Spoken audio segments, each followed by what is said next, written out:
Imagine you're trapped inside a room, like you desperately want to leave. You can see the door, it's completely unlocked, the sun is shining outside, and you know exactly what you want to do once you cross that threshold. Right. But every single time you reach for the doorknob, your own hand violently pulls back. It feels like this invisible wall. Yeah, it's a deeply agonizing experience. It really is. It feels like self-sabotage, you know?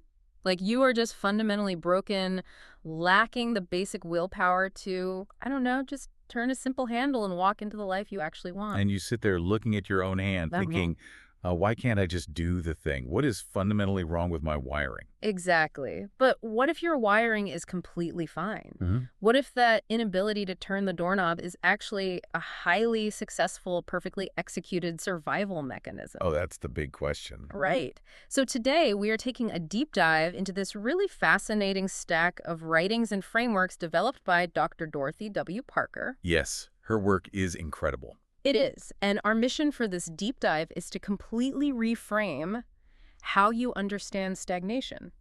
We are shifting the narrative away from, I am a broken machine failing at life to I am a loyal, highly functioning system. I love that phrasing. Yeah. Highly functioning. Yeah. Okay, let's unpack this. Because this fundamentally changes how we view every single frustrating behavior we have. I mean, from procrastinating on a work project to staying in a terrible relationship. It really does. And to really grasp this, we have to look at the foundational premise of Dr. Parker's work, which is this concept of a systemic achievement. A systemic achievement. Right. When you feel stuck, your immediate conscious thought is that your biological or psychological system is glitching. Yeah. Right? Like there's a bug in the code. Yeah, like I'm malfunctioning. Exactly. But mechanically speaking, your system is actually achieving exactly what it was designed to do over millions of years of evolution. Wait, so being stuck is the achievement? Yes. It is demonstrating profound biological loyalty to your survival. Because, the human nervous system prioritizes safety above absolutely everything else. Above everything. Above your happiness, above your logic, and certainly above your 5-year career plan. Unfortunately. Right. And to the body, safety has a very specific, rigid definition. Safety simply means familiarity. See, that distinction absolutely blew my mind when I was reading through the notes. Huge. Safety equals familiarity. It doesn't mean comfort. It doesn't mean joy. It just means, hey, we have been here before and we did not die. That is the crucial metric. Did Yeah. we die? No. Okay, then it's safe. Wow. To understand why we stay in situations we consciously hate, you have to meet the entity running the control room of your biology. Okay, who's in charge? Dr. Parker refers to this as your internal safety officer. The safety officer. Right. Your nervous system doesn't have a concept of the future. It operates entirely on the empirical data of the past. If a certain pattern, even if that pattern is agonizing anxiety or poverty or just like staying invisible at work if it's been repeated enough times without resulting in your literal death, the safety officer stamps it as an approved survival strategy. It becomes your default reference point. Exactly. It makes me think of an overzealous bodyguard. Like, let's say you hire a bodyguard to keep you perfectly safe, and his brilliant solution is to just lock you inside your basement forever. Right. Let's follow that logic. Yeah. Why the basement? Because the bodyguard has data that says, hey, you were in the basement yesterday and you survived. Exactly. The basement is a proven data set. Right. So the moment you walk up the stairs and say, hey, I'd like to go outside and grow, maybe start a new career or set a healthy boundary with my mother, the bodyguard absolutely tackles you to the floor. Completely takes you out. Yeah. It's vetoing your desire to go outside because the unknown is an unreliable anomaly. What's fascinating here is how we misinterpret that tackle. How do you mean?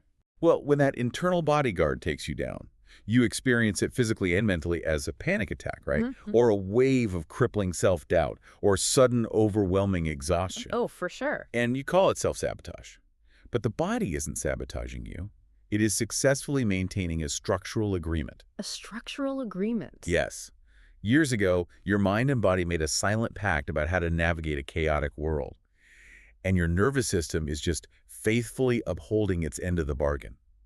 It will always choose the known misery over the unknown threat. Man, which totally flips the script on how we talk to ourselves. It really does. Instead of, I'm so lazy, I'm a total failure, it actually becomes, wow, my system is fiercely protecting me based on an outdated blueprint. Exactly. But this brings up a massive contradiction for me. Okay, what is it? If the body is actively fighting to protect this structural agreement, then being stuck can't possibly be a steady state. Like, we say we feel frozen, but mechanically, what is actually happening when we are stuck? Well, you are never standing still. That is the greatest illusion of stagnation. Really? Because it feels like I'm doing absolutely nothing. I know. But if you look under the hood of someone who is stuck, they're actually moving incredibly fast. They're just moving in a tight, well-worn circle. Oh, wow. Dr. Parker calls this pattern looping. Pattern looping. Okay. You are cycling through a closed loop of cognitive, emotional, and physiological responses. The profound frustration you feel is actually a latency period. Wait, hold on. Latency period sounds a bit clinical. Are we just talking about the gap between knowing what to do and actually doing it? Essentially, yes. Yeah. It's the period where your conscious awareness has completely outpaced your body's physical integration. Okay, I think I get that. You've acquired the intellectual map, right? You've read the self-help books, you've Yeah. listened to the lectures, you can articulate exactly what you should be doing. Oh, I'm great at knowing what I should be doing. Right.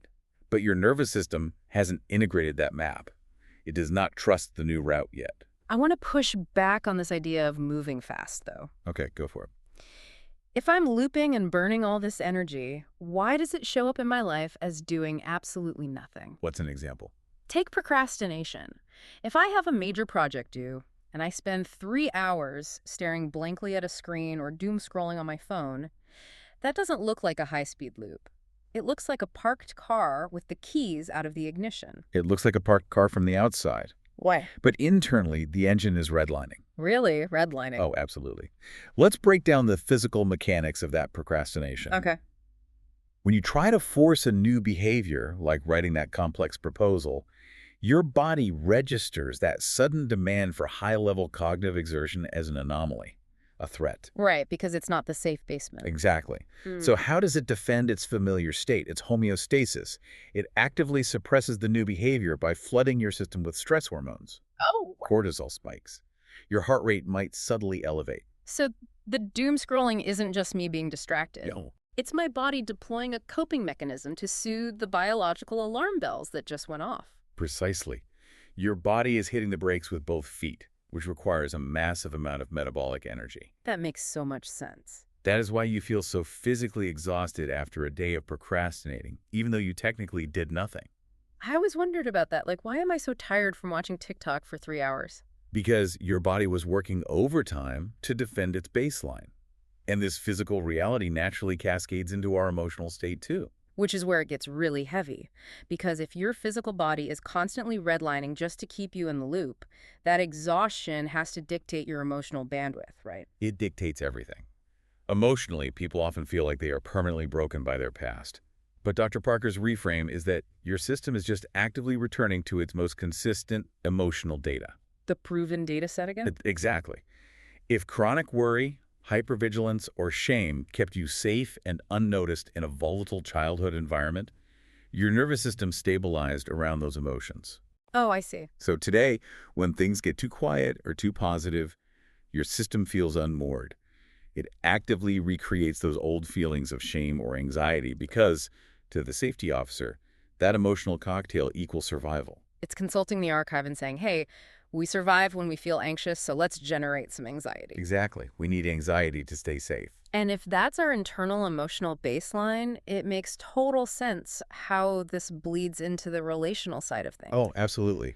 This part of the source material was such a light bulb moment for me. The idea that we aren't just magically cursed with toxic attraction when we keep dating the same wrong type of person. The relational dynamic is perhaps the clearest example of pattern looping. Right. It is not a character flaw that you keep ending up with emotionally unavailable or chaotic partners. It is a coherent agreement. Coherent agreement. I love that. Relationships are essentially external portals that reflect your internal stability. Your nervous system is like a tuning fork, actively seeking out a partner whose frequency matches your internal baseline. Okay, so let me make sure I'm getting this. If my internal baseline, my familiar survival state is chaos, Yes. I'm going to walk into a room of 50 people and completely bypass the 49 calm, healthy individuals because they feel biologically foreign and therefore dangerous. You will walk right past them. Yep. And you will lock eyes with the one person who vibrates with chaos. Wow.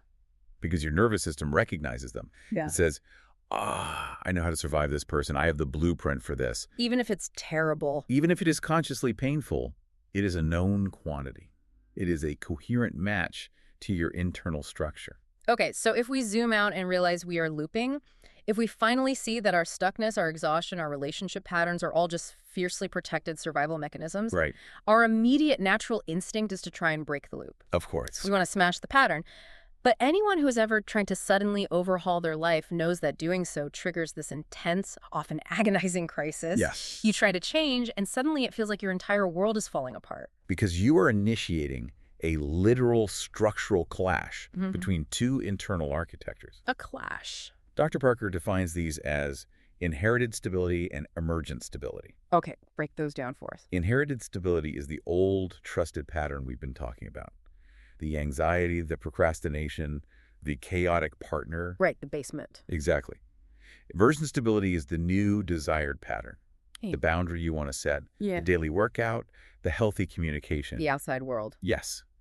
And when you try to implement the new pattern, these two stabilities are suddenly forced to occupy the same psychological and physical space. Here's where it gets really interesting. Because normally when we hit that peak resistance, when the friction of those two stabilities grinding against each other gets unbearable, we experience a massive wave of doubt. Oh, a huge wave. We relapse into our old habit, and we immediately view that friction as a stop sign. We think, see, I knew I couldn't do it. This is too hard. I'm going back. Right. But reinterpreting this through the source material, it's not a stop sign at all. No, it is a fundamental mechanical requirement for change. It feels like. Well, like load testing a bridge before you open it to traffic. Oh, that is a brilliant way to visualize it.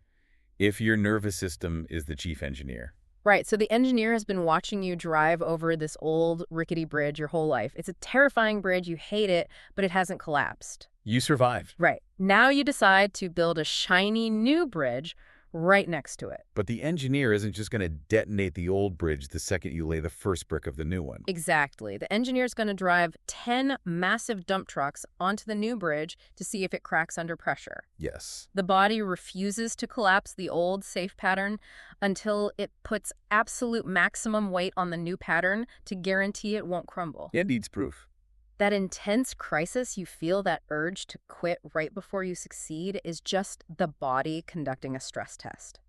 This raises an important question, though. What's that? If this crisis is just a stress test, a natural and unavoidable mechanical reality of growth, how do we handle this peak friction without collapsing under the weight of those dump trucks? Yeah, because it feels awful. The source material offers a profound insight here. The heat of this crisis, the immense pressure, the discomfort, the urge to flee, is actually built up potential energy. Potential energy. It is the exact energetic condition required to permanently fuse your new pattern into place. You don't want to extinguish that heat. You need it. You have to literally let the two stabilities grind together to create the spark. Yes, the crisis isn't an obstruction. It's a signal that the existing inherited structure has reached its absolute limit. It is the exact moment, as the text beautifully puts it, where the wall becomes a door. The wall becomes a door. Wow. But crossing that threshold requires a complete abandonment of how we typically try to change ourselves. Because our standard approach to change is usually fighting, forcing, white-knuckling, and, punishing ourselves. Yeah. But if the crisis is a load test, then fighting the engineer is the worst thing we can do. So what does this all mean? How do we actually cross this threshold without triggering the bodyguard to tackle us again? We have to make a fundamental shift in our strategy, moving from force to frequency. Force to frequency. Think about how people usually try to change. They use a sledgehammer. Oh, definitely. They wake up on January 1st and decide, I am going to completely change my diet, go to the gym for 2 hours a day, quit my toxic job, and overhaul my personality. The classic massive action plan. It lasts about 4 days. Right. And what happens biologically?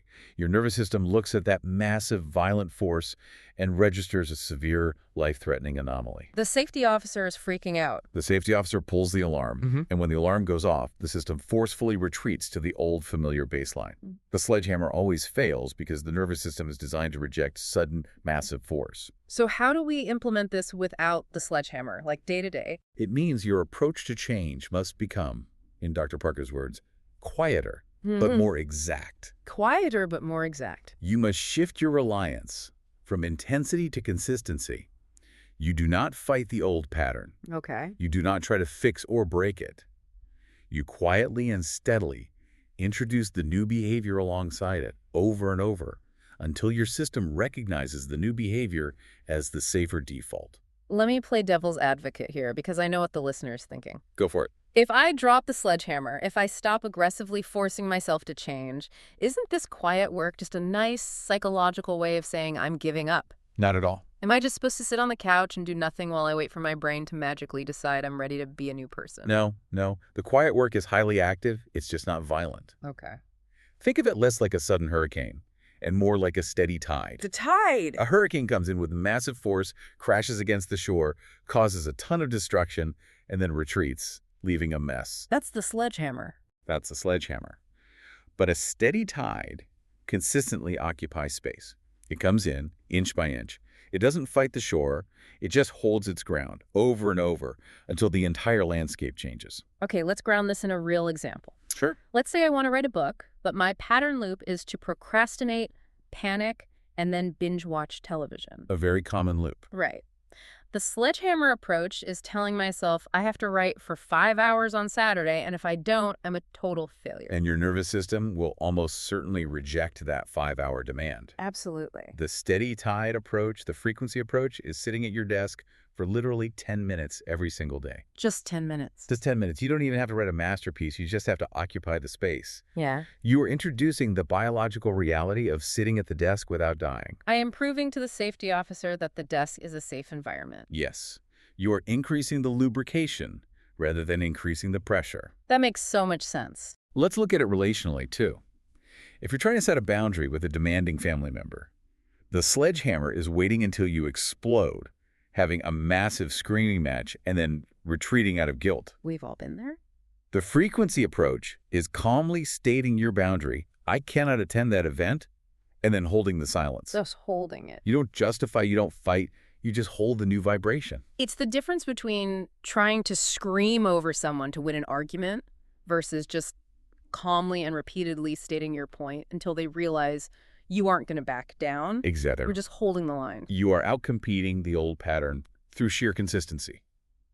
You hold that new boundary where you sit at that desk for 10 minutes a day so consistently that eventually your body's regulatory gatekeeper makes a new calculation. It looks at the new bridge. It looks at the emergent stability of the new habit and says, okay, we have repeated this small action 50 times. It hasn't killed us. In fact, the biological cost of doing it is actually lower than the biological cost of resisting it. Oh, wow. And at that precise moment, the system trains stabilities. The new pattern becomes the default reference point. It becomes the new home. That is an incredibly empowering shift in perspective. Yeah. You aren't destroying your old self. You are simply outcompeting the old survival mechanism with a new, healthier survival mechanism. Just by outlasting it. Simply by outlasting it with quiet consistency.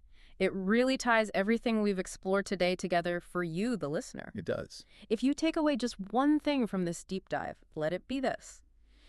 You are not a broken machine failing at life.